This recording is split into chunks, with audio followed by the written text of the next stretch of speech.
안녕하세요.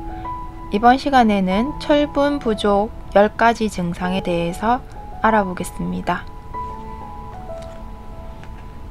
철분이 부족해지면 첫 번째로 나타나는 증상은 무척 피곤하다. 어지간히 피곤해도 일이 좀 힘들어서 그런가 보다 하고 넘어가기 쉽다. 하지만 철분이 결핍되면 신체 조직에 산소가 훨씬 적게 공급되기 때문에 필요한 에너지를 빼앗기게 된다. 평소보다 두서너 배 더 필요하거나 약해진 느낌이 들거나 초조하고 집중력이 떨어진다면 철분 결핍을 의심해 볼 수 있다. 두 번째로 안색이 창백하다. 창백하다는 것이 병약해 보인다는 뜻으로 쓰이는 데에는 다 이유가 있다. 혈액이 붉은 것은 색소 단백질인 헤모글로빈이 들어있기 때문인데 피부가 장밋빛을 띠는 이유이기도 하다.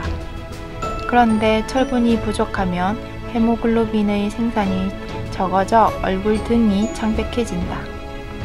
특히 입술 안쪽이나 잇몸, 아래 눈꺼풀 안쪽이 평소보다 덜 붉다면 철분 결핍 때문일 수 있다.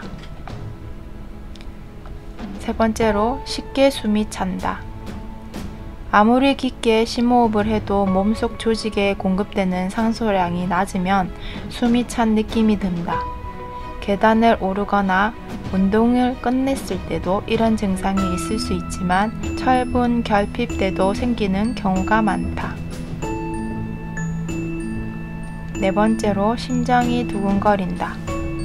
심장에 과부하가 걸리면 불규칙 박동이나 심장 확장 등으로 고통받을 수 있다. 철분 결핍으로 빈혈증이 생겼을 경우에도 이런 현상이 발생할 수 있다. 연구에 따르면 심근증과 철분 결핍이 연관성이 있는 것으로 나타났다. 심장에 문제가 있을 경우에는 철분 수치를 점검하는 것이 중요하다. 다섯 번째로 하지불안 증후군이 있다. 잠시도 가만히 있지 못하고 꼼지락거려야 하는가? 미국에서 하지불안 증후군 환자의 약 15%가 철분 결핍이 원인인 것으로 나타났다.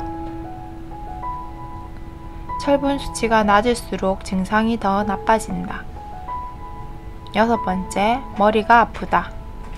철분이 부족하면 신체는 다른 부위에 앞서 뇌에 가장 먼저 산소를 공급한다. 하지만 필요한 양보다 턱없이 부족한 경우가 많다. 이에 따라 뇌동맥이 부풀어 오르고 두통을 일으킬 수 있다. 일곱 번째, 이유 없이 불안하다. 그다지 스트레스를 받을 일이 많지 않은데도 불안감이 자꾸 증가한다면 철분 결핍을 의심해 볼 수 있다.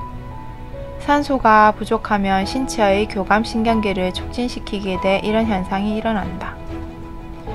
철분이 부족하면 심장이 마구 뛰게 되고 편히 쉬어야 할 상황에서도 이러지도 저러지도 못하고 안절부절한다. 여덟 번째, 머리카락이 유독 많이 빠진다. 철분 결핍은 빈혈증으로 발전할 수 있고 이렇게 되면 모발 손상을 유발한다. 빈혈증이 생기면 우리 신체는 가장 급한 곳부터 산소를 보내기 때문에 모발을 보호하는 곳은 산소가 부족하게 돼 제대로 기능을 할 수 없는 상황이 된다. 아홉 번째, 염증성 장질환이 있다. 철분을 충분히 섭취하더라도 크론병이나 궤양성 대장염 같은 염증성 장질환이 있으면 철분과 같은 영양소를 흡수하는 데 문제가 생긴다.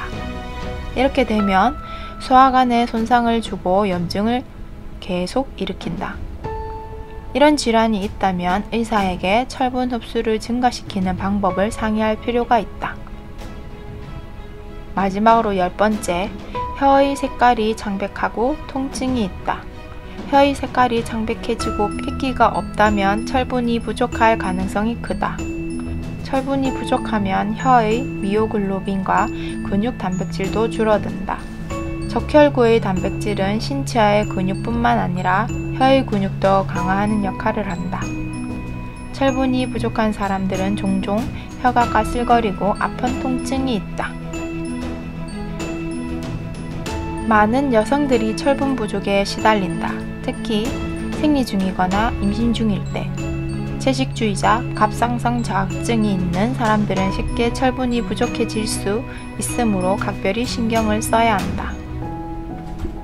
생리하는 성인 여성들은 일반적으로 하루에 18mg의 철분을 섭취해야 하며 임신 중일 경우 그 양은 27mg까지 늘어난다.